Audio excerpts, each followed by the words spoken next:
अस्सलाम वालेकुम व्यूअर्स, आज का आखिरी सवाल है, कृष अग्रवाल कृष अग्रवाल, न्यू दिल्ली, इंडिया। वो कहते हैं जी, पाकिस्तान में बसने वाले हिंदुओं और हिंदुस्तान में बसने वाले मुसलमानों के हालात से आप बखूबी वाकिफ़ हैं। इस बड़े इंसानी बहरान के बारे में कुछ बोलिए, कोई हल तजवीज़ कीजिए। अग्रवाल साहब, सवाल तो आपका बड़ा ही बुनियादी है। और जब से इंसान मार्ज़ वजूद में आया, किसी न किसी शक्ल में ये सवाल अपने जवाब की तलाश में भटक रहा है। इससे पहले कि मैं आप के सवाल पे फोकस करूं, मैं एक बात आपके सामने रखना चाह रहा हूं कि आप अपने सवाल को थोड़ी देर के लिए भूल जाएं और आप मुझे ये बताएं कि पाकिस्तान में हिंदुओं और हिंदुस्तान में मुसलमानों की हालत इज़हार पे दुख का इजहार करने से पहले क्या हमें इस बात पे गौर नहीं करना चाहिए कि खुद पाकिस्तान में कितने मुसलमान और खुद हिंदुस्तान में कितने हिंदू पॉवर्टी लाइन पे ज़िंदगी गुजार रहे हैं, यानी ज़िंदगी के नाम पर बेमौत मारे जा रहे हैं। पॉवर्टी लाइन पे ऐसा ही है जैसे कोई कीड़ों मकोड़ों की तरह, हशरातो लर्स की तरह रींग रहा हो। भूल जाएं कि पाकिस्तान में हिंदुओं का और हिंदुस्तान में मुसलमानों के साथ, इसको अलग कर दें। हिंदुस्तान में खुद हिंदुओं की भारी अक्सरियत के साथ क्या हो रहा है, और पाकिस्तान में खुद पाकिस्तानियों की, मुसलमानों की करोड़ों की तादाद में पॉवर्टी लाइन पे हैं लोग। करोड़ों बच्चे स्कूलों से बाहर। किस किस चीज़ में ये हमारे मुल्क जो है वो आपके उधर कहते हैं रेप कैपिटल, हमारे इधर बच्चों के साथ, छोटे मासूम बच्चों के साथ जो जुल्म ज़्यादती के जो केसेस डेली रिपोर्ट हो रहे हैं तो गिने नहीं जाते। तो ये भूल जाएं, ये तकसीम अब मैंने छोड़ दी। पहले इस तरह मैं सोचता था कि भाई हिंदुस्तान में मुसलमानों का क्या हाल है, या चले यहाँ पाकिस्तान में हिंदुओं का। नहीं, मुझे बाद में ख्याल आया, आदत है चूँकि मैं फ़ारिग रहता हूँ, मैं सोशलाइज़ नहीं करता, मिलता जुलता नहीं है, तो इधर उधर की उल्टी सीधी मैं सोचता रहता हूँ। तो मुझे ख्याल आया कि यार बुनियादी सवाल तो बिल्कुल ही मुख्तलिफ है।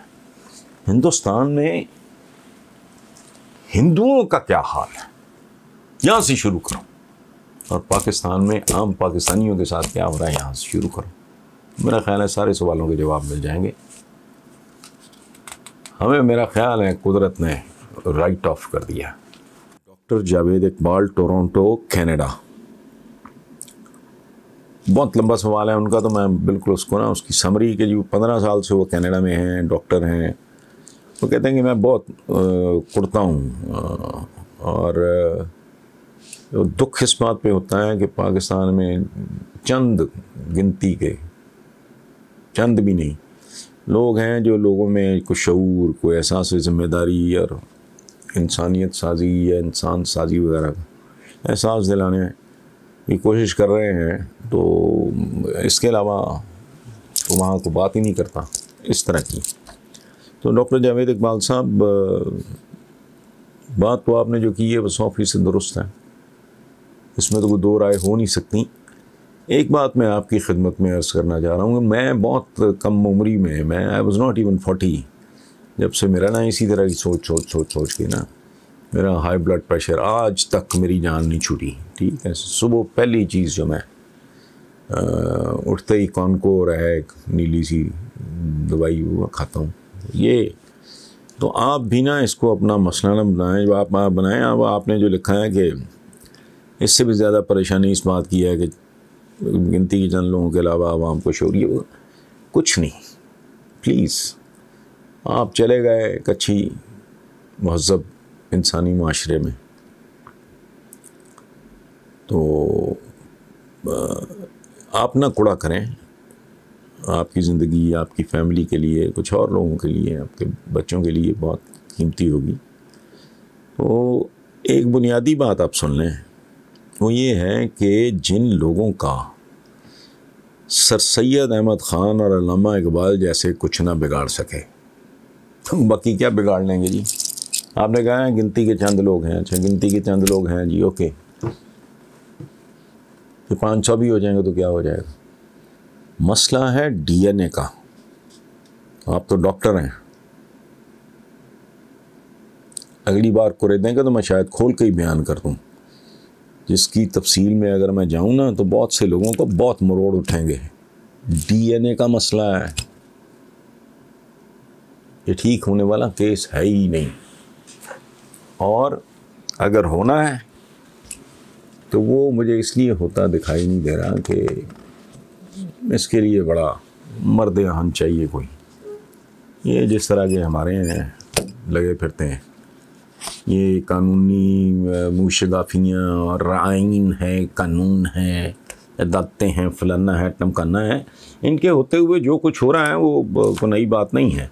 मैं आइन की किताब मेरे पास पढ़ी है, मैं तो सोचता होता हूँ कि इस किस किताब का तुम हवाला दे रहे हो। उसकी मेजॉरिटी जो शिकें हैं उनको तो खुद हुकूमतें पामाल करती हैं। जब कहीं को आवाम का एक असल मामला आता है तो फिर इनको आइन याद आ जाता है, कुछ भी नहीं होना। सर सैयद जैसा बेगरज आदमी कुछ नहीं कर सका। अल्लामा इकबाल से मैं उनकी चंद बातों से मैं नहीं इत्तेफाक करता, लेकिन जाहिर है he was a dreamer, he was a poet. वो नील के साहिल से लेकर ताबखा के काशगर, हो भाई ये कभी हुआ आपकी तारीख में? ये तो शुरू में ही एक हो मुस्लिम हरम की पास में, किधर, तो कभी भी नहीं हुआ। अच्छा, फिर ये कि लड़ा दे ममोले को शाहबाज से, वो मैंने इनके बेटे मरहूम अल्लाह उन्हें गरी के रहमत करे डॉक्टर जावेद इकबाल को मैंने कहा था, और किसी टीवी प्रोग्राम पे, वो मैंने कहा जी आप क्या ये लड़ा दे ममोले को शाहबाज से। अल्लाह पाक ने ममोला डिज़ाइन नहीं किया शाहबाज से लड़ने के लिए, ममोला उसका एक निवाला है, इससे आगे नहीं हो सकता। सो बट शायर करता है ड्रीम सेलिंग वगैरह ये वो, बाकी बेतहाशा जो उनका कलाम है जिसमें बड़ी जान है। वो पता नहीं वो शेर आपने भी सुना होगा, फलां भी हो, ये बताओ कि मुसलमान भी हो, इस तरह के बेशुमार।